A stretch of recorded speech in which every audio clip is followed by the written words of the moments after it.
Hello everyone, Juxtaposition here. Today's video will be entitled The Devil's Triangle, Benedict Canyon. I want to hone in on some triangulation from previous videos that deserve some more attention than has already been bestowed upon them.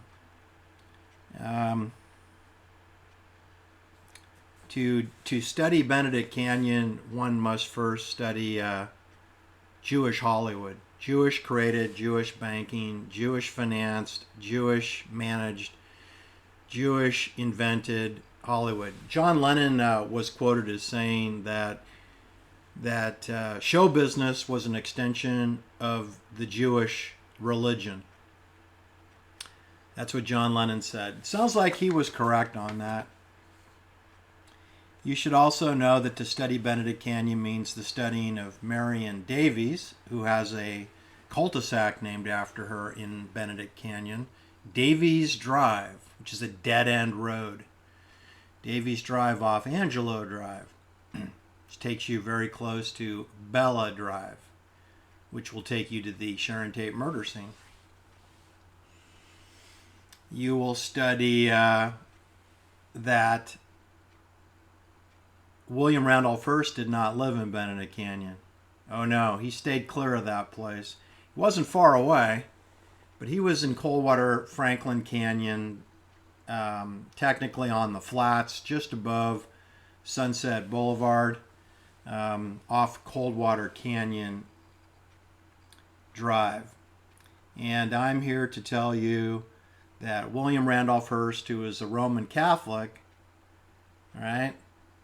He lived in a Jewish mansion built by Milton Getz, G-E-T-Z. He was a Jewish banker for downtown Los Angeles.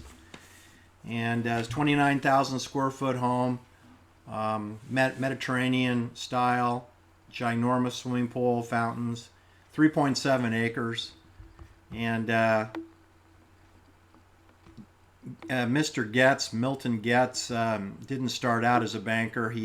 His parents came out west with the gold rush, not to participate in discovering gold, but rather to sell dry goods to the miners who were going to be mining for a heart of gold, right? That's what this Jewish family did. They're focused on selling the supplies. And they set up shop near Clear Lake, which I know intimately. It's up in the mountains not far from where this video is being shot. Anyway, he and his father and his brothers wanted to expand their business. They exported dry goods to China, and they also wanted to expand throughout California. So young Milton headed down south to Beverly Hills area, whereupon he met another Jewish man whose daughter caught his attention, Caspar Cohen, C-O-H-N. Caspar Cohen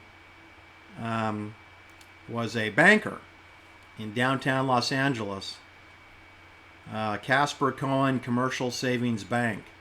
Milton Getz fell in love with Cohen's daughter, got married. Then, of course, his father-in-law died, leaving the bank without a manager. So this was Milton Getz's big chance to be a partner in the bank, since he married the banker's daughter. So he had to share that position with Caspar Cohen's son, his brother-in-law. But they changed the name to Union Bank and Trust Company, operating in downtown Los Angeles. And I guess they did pretty well helping create the Jewish-owned studios, because this was all being done in just before 1920. And 1920 is when Universal Studios was rolled out, quickly followed by RKO Radio Pictures with John Kennedy's father involved in 1928. Joseph P. Kennedy partnered with RCA and some Jewish bankers there, and they created RKO Radio Pictures, which later in 1941 purchased the property where Sharon Tate was murdered, as well as the property all around it, below it, above it, to the west, to the east. They didn't just buy that one love house. They bought the entire sector of Cielo Drive. and Angelo Drive and Sunbrook Drive and what became Davies Drive and Angelo View Drive. They bought the whole friggin' place. It's part of a military complex. And Milton Getz would have been part of that banking network. Yeah, and you know when Jack Kennedy married Jackie, they had an extensive honeymoon that took them down to Mexico and then up to Los Angeles, where they stayed in William Randolph Hearst's home, which of course was Milton Getz's home. And again, that's in Coldwater Canyon, right below Franklin Canyon, which is right below Jack Nicholson's 3 houses that he owns on Mulholland Drive. You know, the Marlon Brando home, the Roman Polanski rape home, and then the home next door to the rape home. It's above the William Randolph Hearst home, where Jackie and John Kennedy celebrated part of their honeymoon before they went up to Santa Barbara, where they went to San Isidro, to the resort there, and stayed in a bungalow, which you can stay in for $2,500 a night. You can stay in the same bungalow that JFK and Jackie stayed in the 50s, in the 1950s. Remember, William Randolph Hearst passed away in 1950. His mistress of decades, Marion Davies, she passed away 10 years later in 1960. And she didn't live in Benedict Canyon either, but she has her name plastered over a cul-de-sac in that military Devil's Triangle.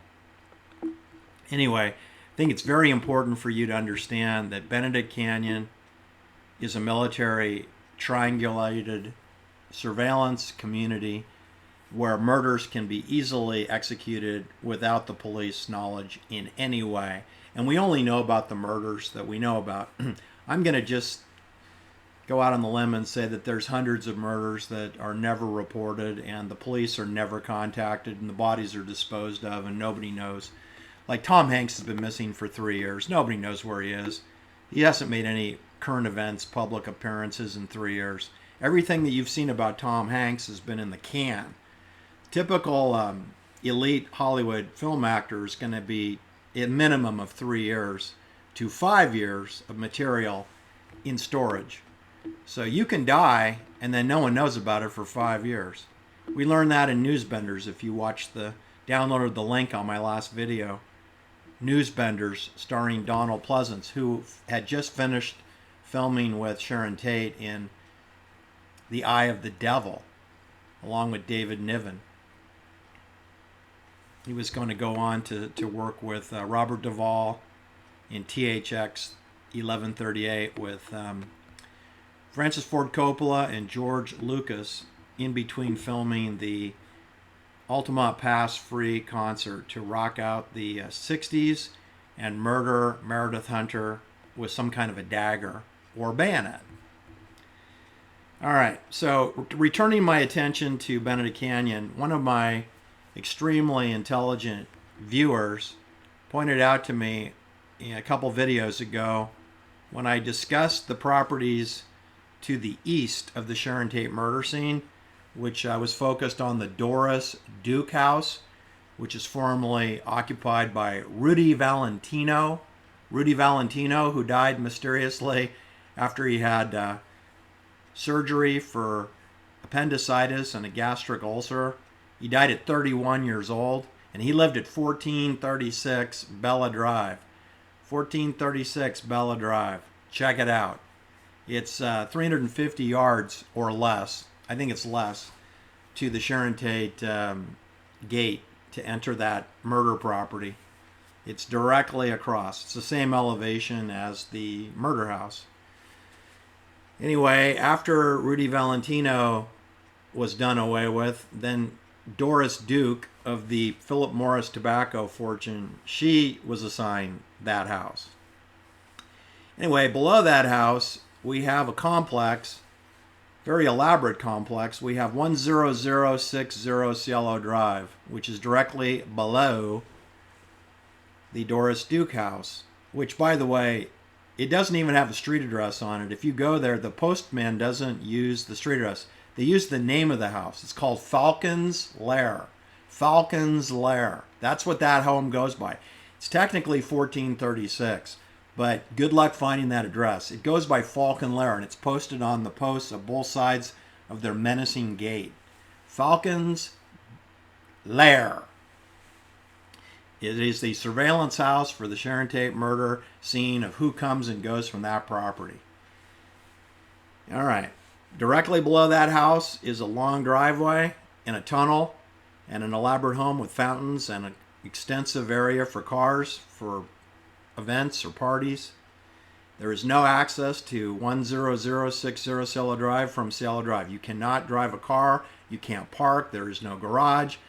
There is parking on the property, but you'd have to go up to Doris Duke's estate, and there are 3 gates. Okay, there are 3 gates. One is unpaved and goes around the perimeter of Doris Duke's house into a tunnel. It's all gravel. Or then you have Doris Duke's gate, which is labeled Falcon's Lair, and then to the east side of her home is another driveway gate, and that goes down steep downhill into a tunnel, and I believe pops out into 10060 Cielo Drive. What drew my attention to that home was the fact that it's an even number. 10060 is an even number. And that side of Cielo Drive is odd numbers only. Okay? Because there is a home directly below Doris Duke's house on Cielo Drive with a garage and a front door and a mailbox, and it's number 10051 Cielo Drive. And what's confounding to me is just below it, and directly across from the staging home for the murder of Sharon Tate, 10048 Cielo Drive, an even number, a doppelganger twin home to the Sharon Tate murder home, is at 10048, an even number because it is on the west side of Cielo Drive. But right across from that driveway is 10060, where there is a wooden gate entrance, but no mailbox and no garage, and it is set very far down a steep hillside from where the house actually is. It's very strange. And again, why is that an even number when only odd numbers are on the east side of Cielo Drive? On the corner, the coffin corner, below this mysterious gate and below 10051 Cielo Drive is Shady Brook Drive. I said Shady Brook Drive. And there's 1303 Shady Brook Drive on the corner. Now, my astute viewer pointed out that if you take the last 3 digits,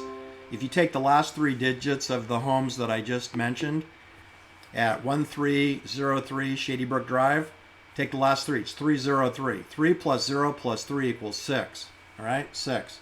Then if you take the 10060 house, it will be 0 plus 6 plus 0 equals 6.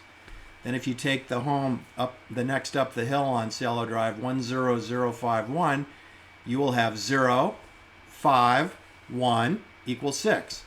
So in other words, the homes that are directly below the Rudy Valentino Falcon's Lair, Doris Duke Falcon's Lair, are 6, 6, 6. A triangulation below the Doris Duke Falcon's Lair surveillance house of the Sharon Tate murder scene.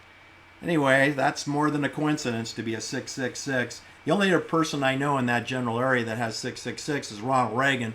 He lived at 666, what was that called? Over in Bel Air, below the Beverly Hillbillies house.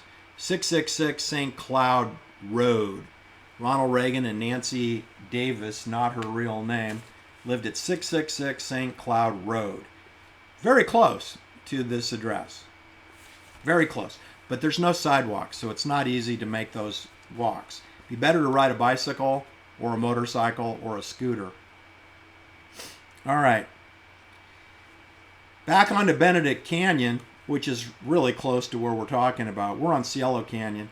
But remember, we had George Reeves, not his real name, His name was George Kiefer Brewer. He came out of the Pasadena Playhouse, you know, where William Holden came out of, where Leonard Nimoy came out of, Mr. Spock, where Sally Fields came out of, where many people you see in television and film came out of the Pasadena Playhouse. Well, George Kiefer Brewer came out of there, and they changed his name to George Reeves, and they gave him a TV series in 1951 called The Adventures of Superman. That also came with a comic book strip. Anyway, he ended up getting married and divorced, and then having an affair with a woman by the name of Toni Mannix. Not her real name. Her real name is Camille Bernice Frumness. She married a Jewish Hollywood producer by the name of Eddie Mannix, and she had a long-term affair with Superman, George Reeves. She's older than him. She's 8 years older than him. 8 years older than Superman. But her husband, Eddie, was okay with this affair, so the legend tells us.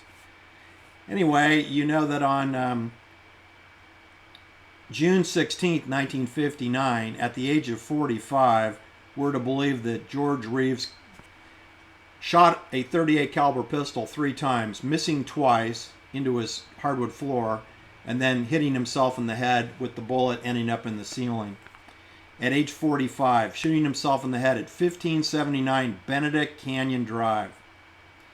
And literally 3 to 4 houses to the south of that house, 1579, you're not going to believe this, at 1527 Benedict Canyon Drive, Susan Jane Berman, a Jewish girl whose father was involved with Hollywood and organized crime. Susan